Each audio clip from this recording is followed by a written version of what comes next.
Yo, what's up everyone? OJ here. Welcome back to another video. Today we're going to be talking about The Legend of Zelda Breath of the Wild 2 and The Legend of Zelda 35th anniversary and what could be going down there. So let's first start off with what I was kind of laughing at in terms of how desperate people are for news on The Legend of Zelda Breath of the Wild sequel or 2 or whatever you want to call it. So recently there was a story over on N4G. It was the top story on the site, 570 degrees. Nintendo reveals key Breath of the Wild 2 details. So I'm like, okay, this is pretty crazy, right? New details. And here is what it reads from the beginning here. There's this little pamphlet here, and it says, finally, Link and Zelda return in the eagerly awaited successor to unforgettable action-adventure The Legend of Zelda Breath of the Wild, with series producer Eiji Aonuma promising a darker adventure this time, deep within the caverns beneath Hyrule Castle. A new and powerful threat awakens. Can our courageous heroes save the kingdom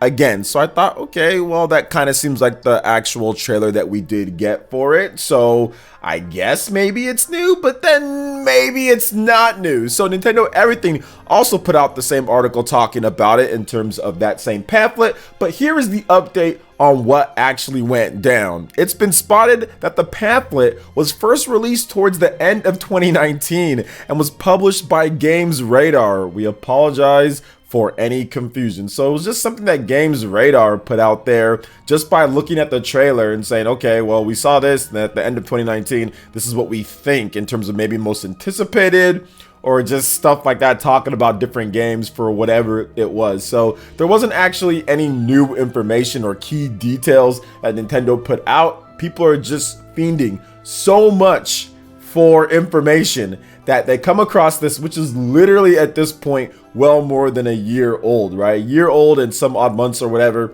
old when it comes down to it, and people are just looking for that. Legend of Zelda Breath of the Wild 2 obviously has a ton of hype, and to be honest, I'm not upset over this. Like, I'm not mad or anything. I don't think it was wrong by anybody. I just think it kind of shows the type of excitement and the level that people are willing to get any little bit of information or any little bit of stuff when it comes to The Legend of Zelda Breath of the Wild 2. And for myself, I absolutely am ecstatic to see this game. Obviously, it's the 35th anniversary of The Legend of Zelda. I think Nintendo's going to have some big guns for this year when it comes to it, which we'll talk about with the 35th anniversary celebration.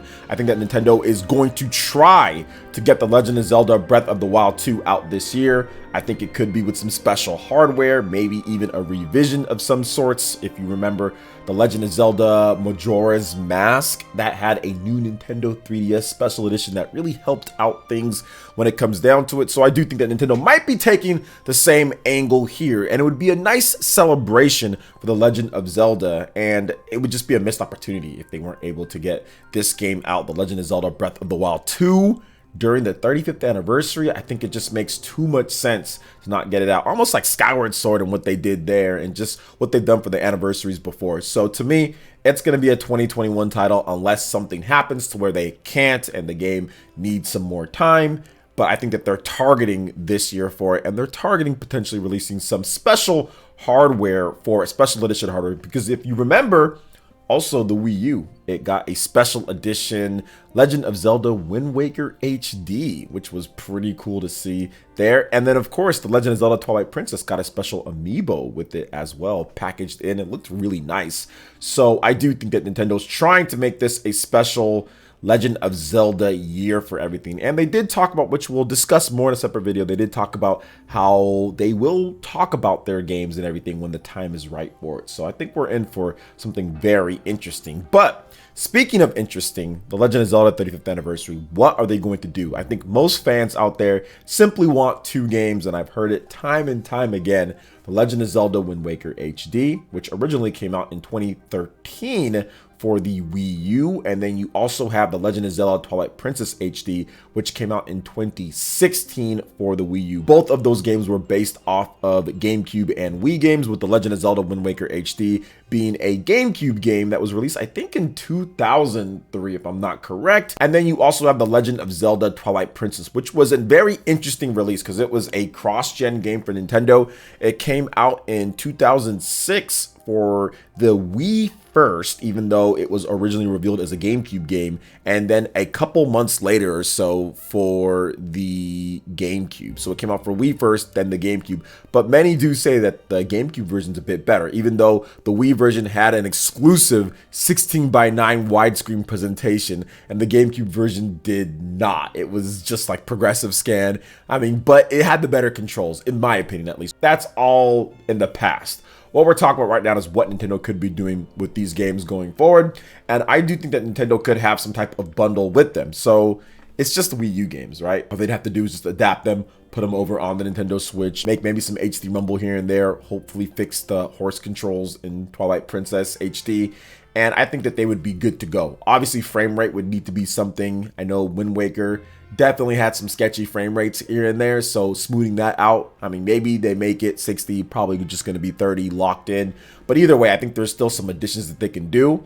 Obviously, you miss the gamepad though, because I think Zelda games actually played pretty good with it, right? Especially Wind Waker HD. That was really good because you're sailing, then you don't have to go back and forth with the map. I think it plays a lot better. So they're going to have to do like some type of mini map thing or something to make it better to play on the Switch if they do it. But I think people would wonder what would be the pricing and how would they do it. I think they would do Wind Waker HD and Twilight Princess HD. I think they put them together for 60 bucks. So you get them for basically $30 a pop with the Wind Waker HD with Twilight Princess. And I feel that some people might complain about that, but overall at the end of the day, I think that's what they're gonna get us. People did complain about the Mario collection when it comes to the price of that, and you got 3 games for $60. You know, 1 Wii game, 1 GameCube game, and 1 N64 game. With this one here, you're getting 2 Wii U games, so maybe people feel that might be better value. But either way, I do think that's what they're going to do. But there's also some new stuff that people have been talking about in terms of what Nintendo could be doing. Grezzo, they're the developers who did The Legend of Zelda Link's Awakening, that game on the Switch, basically the remake of the Game Boy game.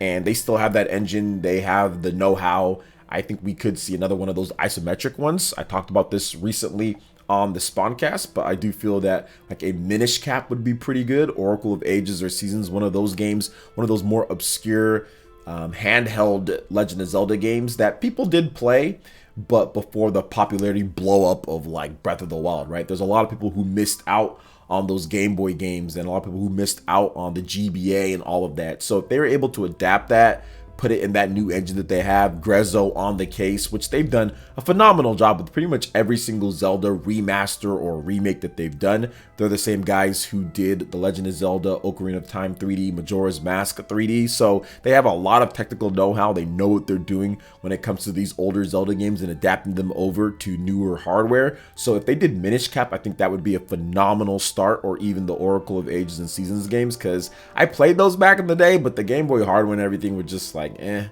wasn't my thing. I wasn't a huge fan of it, but the GBA game, I was actually a huge fan of that.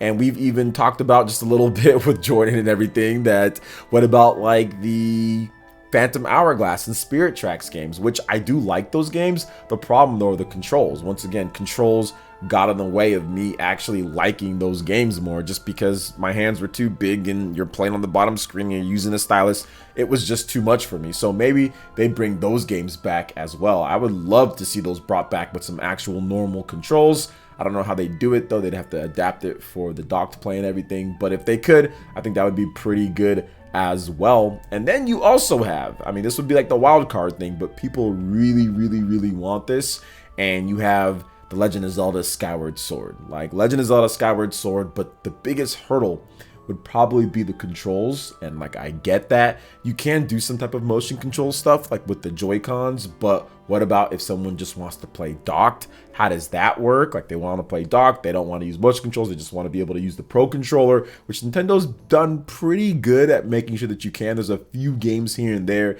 that have weird Joy-Con only type of play and stuff, but for the most part, you can use a Pro Controller for 99% of the games. So I think they'd have to try to adapt it. So then you'd have to try to make some type of weird cutting that you can do, which I would probably relate it to like Astral Chain's cutting, like in terms of going into the blade mode, or even like Metal Gear Rising or Metal Gear Revengeance, that game. Like, kind of going into that type of mode with the game. So I think they would have to do something like that in order to make it work, because you have the directional slicing with the with the Wii remote and everything, and pointing upwards or skyward and just doing all this different stuff that was just so extra with the game, which some people absolutely loved it and thought it was the innovation of Zelda, and then some people just got tired of constantly doing motion controls and stuff and everything. So I'm kind of more on the boat of like, I don't want to be sitting there doing motion controls all day. So Skyward Sword wasn't something that I absolutely was thrilled with.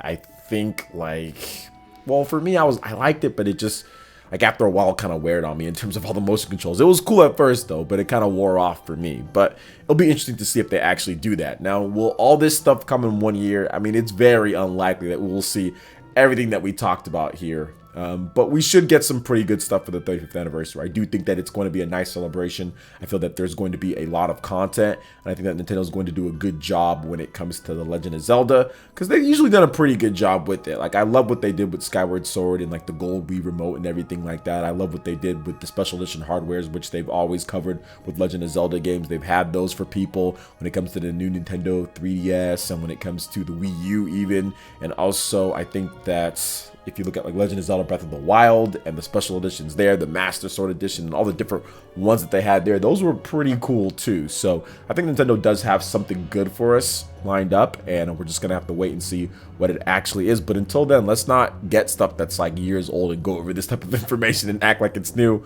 It's not, but people are just fiending for that new information. But we'll see what they do for this 35th. I think it's going to be pretty good. So what are you guys' thoughts on this when it comes to the Legend of Zelda Breath of the Wild sequel and what's going on there? Also, what do you guys think about what they're going to do for the 35th anniversary in terms of classic games, rebundling them, prices and all that? I'd love to hear what you guys have to say in the comment section below. All right, guys, that wraps it up for this video here. Check out the links in the description. We've got Twitter. Go and give us a follow on there. Stay up to date on all the latest gaming news and information. Also, make sure you like, comment, and subscribe, and share this video if you can. Thank you guys so much for watching. I will catch you for the next one.